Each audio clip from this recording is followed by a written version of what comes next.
Assalamualaikum warahmatullahi wabarakatuh. Materi kita kali ini yaitu tentang data berkelompok, tapi hari ini lebih fokus ke penyajian data sama grafiknya. Untuk yang pertama di penyajian data ada tabel distribusi frekuensi. Tabel distribusi frekuensi di sini ada memuat tentang distribusi frekuensi. Distribusi frekuensi itu adalah pengelompokan data ke dalam kelas yang saling eksklusif yang menunjukkan jumlah observasi di masing-masing kelas. Kemudian langkahnya adalah yang pertama menentukan jumlah kelas. Jadi ada dua cara. Yang pertama yang ini, kemudian yang kedua yang ini. Nah, tapi yang lebih kurekomendasikan yang ini. Dengan K adalah jumlah kelasnya dan N adalah jumlah observasi atau jumlah data. Nah, nanti ke depannya kenapa jadi lebih kurekomendasikan ke ini, nanti akan kelihatan kenapa ini yang lebih recommended daripada ini. Langkah kedua, menentukan interval atau lebar kelas. Nah, ada referensi yang menyebutkan rumus interval itu seperti ini, ada juga referensi yang menyebutkan rumus interval seperti ini. Tapi kalau aku lebih rekomendasi yang terakhir. Kemudian menentukan batas kelas. Nah, untuk batas kelas sendiri ada batas bawah, ada batas atas. Terus untuk batas bawah kelas pertama itu diambil dari nilai terkecil. Kemudian batas atasnya untuk kelas pertama dihitung dengan menjumlahkan batas bawah dengan interval kelas dikurangi 1. Jadi interval kelasnya dikurangi 1. Terus untuk batas bawah yang pada kelas kedua, batas bawahnya itu adalah batas atas kelas pertama ditambah dengan 1. Kemudian batas atas kelas yang kedua itu caranya sama dengan batas atas kelas pertama. Terus yang berikutnya adalah nanti untuk yang langkah ketiga ini kita akan lebih lihat di contoh aja supaya kada bingung. Nah, kita lanjutkan dulu ke langkah keempat. Langkah keempat itu menghitung frekuensi per kelas dengan menggunakan tarus. Kemudian yang kelima adalah menyajikannya dalam bentuk tabel seperti ini. Adapun lebih jelasnya dapat dilihat pada contoh di sini. Nah, ini data tentang harga saham per lembar. Ini contohnya ini adalah yang kita gunakan di materi sebelumnya. Jadi ini acak, kemudian kita urutkan dulu supaya lebih enak nanti pengelompokannya nantilah. Nah, di sini aku bikin dua rumus. Jadi yang ini sama yang ini. Nah, ini kebetulan pas sama ini 5 dan ini 5. Kebetulan sama. Nah, tapi nanti ada kasus waktu pakai ini ternyata lebih bagusnya pakai ini. Nah, nanti ada juga kasus seperti itu. Jadi memang aku lebih rekomendasikan ke sini sih daripada ke sini. Karena nanti ini kayak yang kelipatan 20, misalnya jumlah sampelnya 20 atau jumlah sampelnya 30 tetap 5. Tapi nanti ada kondisi yang tidak memenuhi. Cuman kita lagi main nanti di interval kelasnya sih. Nah, itu di sini nanti ada yang bisa sama bisa kada. Nah, nanti kita akan lihat lah. Nah, ini yang pertama ini kebetulan sama. Nah, ini. Tapi nanti untuk kasus berikutnya yang jumlah sampel atau jumlah observasinya itu 20-an pokoknya, lebih dari 20, ini bisa tidak akurat lah, lebih bagus yang ini. Lah, ingatkan sekali lagi seperti itu. Kemudian untuk interval kelasnya tadi kan aku bilang aku pakai yang kedua, jadi dihasilkan bisa kita pakai interval kelasnya yang ini atau interval kelasnya yang ini. Nah, kemudian ini batas bawah kita pakai dulu, kita coba untuk yang interval yang mendekati 2000. Interval 2000.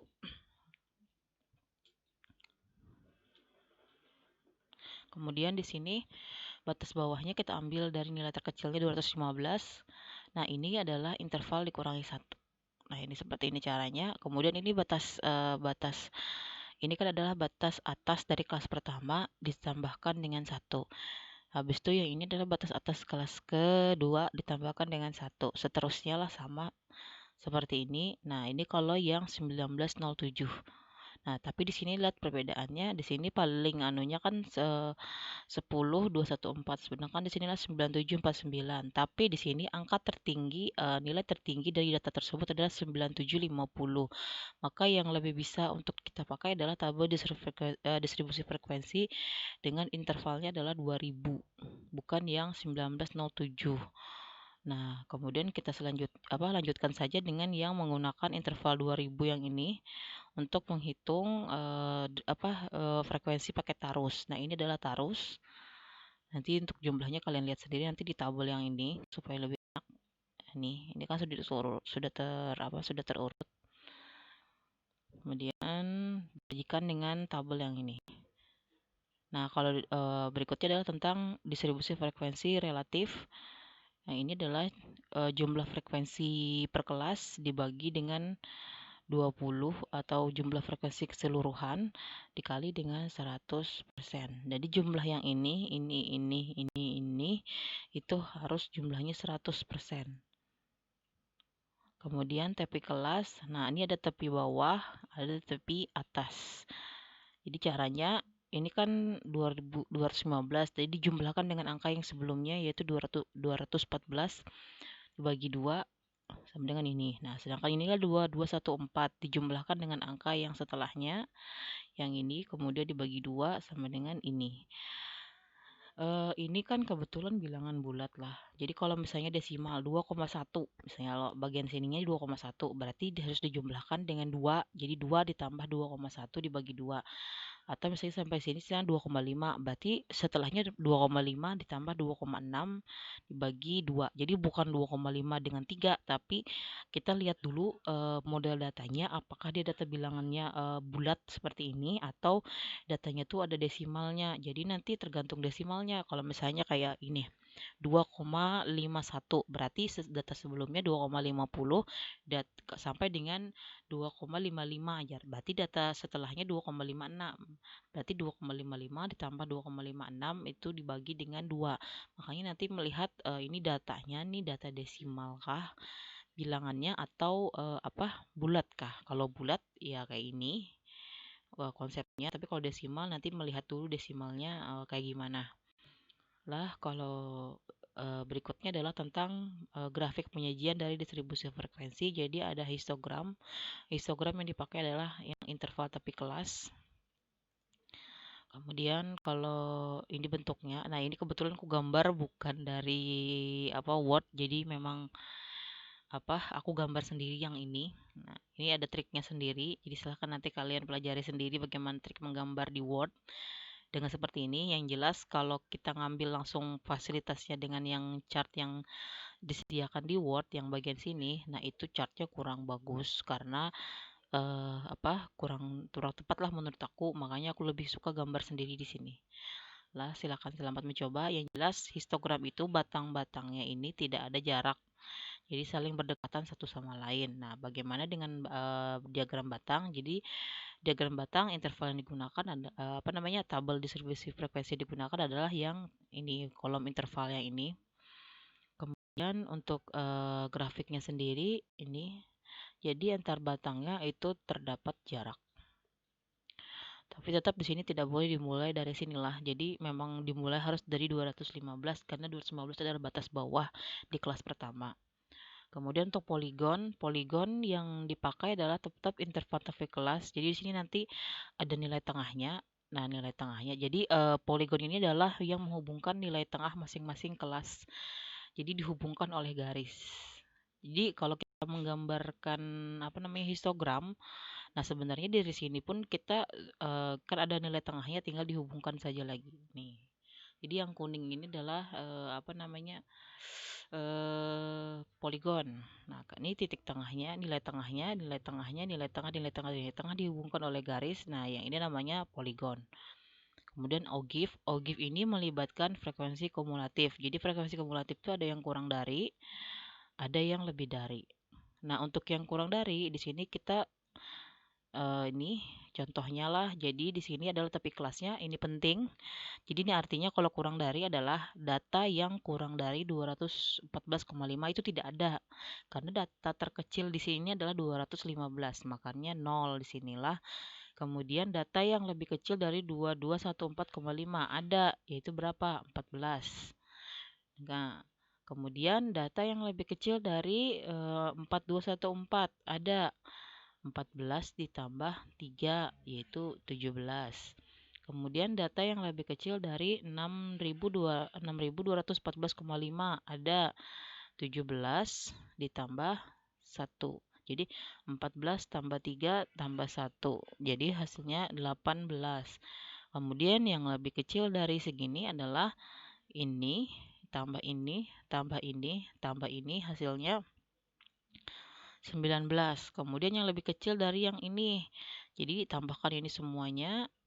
Ini kenapa? Karena data terbesarnya adalah ini.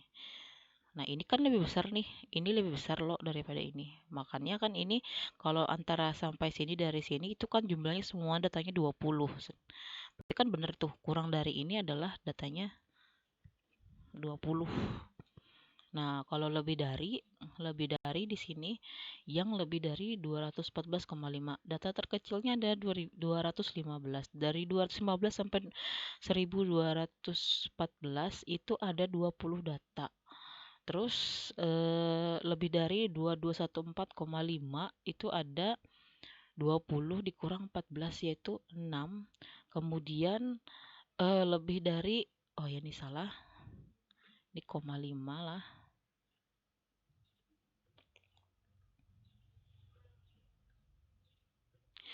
Lebih dari 4214,5 jadi 6 dikurang 3 itu sama dengan 3 di sini. Kemudian lebih dari 6214,5 jadi 3 dikurang 1 itu sama dengan 2 di sini. Kemudian lebih dari 8214,5 berarti 2 dikurang 1 sama dengan 1 di sini. Lebih dari 1214,5 jadi 1 dikurang 1 0. Karena tidak ada data yang lebih dari ini. Yang ada hanya lebih dari ini. Lah, makanya seperti ini. Nah, jadi sini kita kelihatan loh kalau frekuensi kumulatif kurang dari starting pointnya adalah dari 0. Kemudian kalau lebih dari adalah 20. Jadi di sini starting pointnya lebih dari 0, kemudian diakhiri dengan 20. Kalau ini dimulai dari 20, kemudian diakhiri dengan 0. Nah, ini adalah gambarnya. Kalau ini kalian bisa gambar pakai fasilitas chart yang ada di Word yang pakai yang ini lain nih, pakai yang lain. Cuma nanti untuk yang ini karena aku langsung gambar yang ini yang lebih dari, kemudian yang ini kurang dari. Jadi ada dua garis lah. Nah, itu. Untuk tabel distribusi frekuensi sendiri dan beserta grafiknya ini sudah selesai. Nanti kalau misalnya kalian ada yang mau ditanyakan, nanti kita akan diskusikan di forum diskusinya. Salah hilaf mohon maaf. Assalamualaikum warahmatullahi wabarakatuh.